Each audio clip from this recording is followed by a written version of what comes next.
Kannur Thalassery മാണോളിക്കാവിൽ ഉത്സവത്തിനിടെ CPM പ്രവർത്തകർ പോലീസുകാരെ കയ്യേറ്റം ചെയ്തു. തലശ്ശേരി SI ഉൾപ്പെടെ 4 പോലീസുകാർക്ക് പരിക്കേറ്റു. സംഭവത്തിൽ 27 CPM പ്രവർത്തകർക്കെതിരെ പോലീസ് കേസെടുത്തു.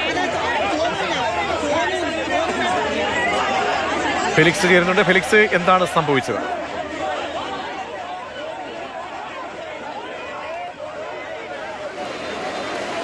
ഇന്നലെ രാത്രിയായിരുന്നു ഈ സംഭവം. തലശ്ശേരി മണോളിക്കാവിൽ അതായത് കലശം വരുന്ന സമയത്ത് അവിടെ ഉണ്ടായിരുന്ന CPM പ്രവർത്തകർ മുദ്രാവാക്യം വിളിച്ചു. ഇൻക്ലാബ് സിന്ദാബാദ് എന്ന് മുദ്രാവാക്യം വിളിച്ചു. ഇത് അവിടെ ഉണ്ടായിരുന്ന BJP പ്രവർത്തകർ തടഞ്ഞു. അങ്ങനെ അവിടെ ഒരു സംഘർഷത്തിന് വക്കോളമെത്തി.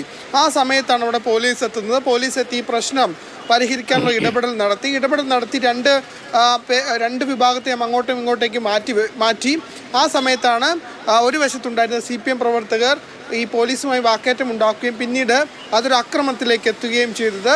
FIRൽ പറയുന്നതനുസരിച്ച് ഈ പോലീസുകാരെ 4 പോലീസുകാരെ ഈ 27 CPM പ്രവർത്തകർ മർദ്ദിച്ചു എന്നതാണ്. പോലീസുകാരുടെ യൂണിഫോം വലിച്ചു പിടിച്ചു, താഴെ നിലത്തിട്ട് ചവിട്ടി തുടങ്ങിയ കാര്യങ്ങളാണ് ഈ FIRൽ വ്യക്തമാക്കുന്നത്. അങ്ങനെ 7 CPM പ്രവർത്തകരെയും കണ്ടാൽ അറിയാവുന്ന മറ്റ് 20 CPM പ്രവർത്തകർ, അങ്ങനെ മുഴുവൻ 27 CPM പ്രവർത്തകർക്കെതിരെയാണ് തലശ്ശേരി പോലീസ് കേസെടുത്തിട്ടുള്ളത്.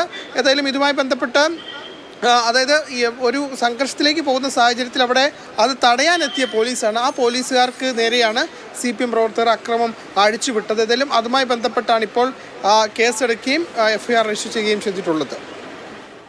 ശരി, ഫെലിക്സ് ആണ് വിവരങ്ങൾ നൽകിയത്.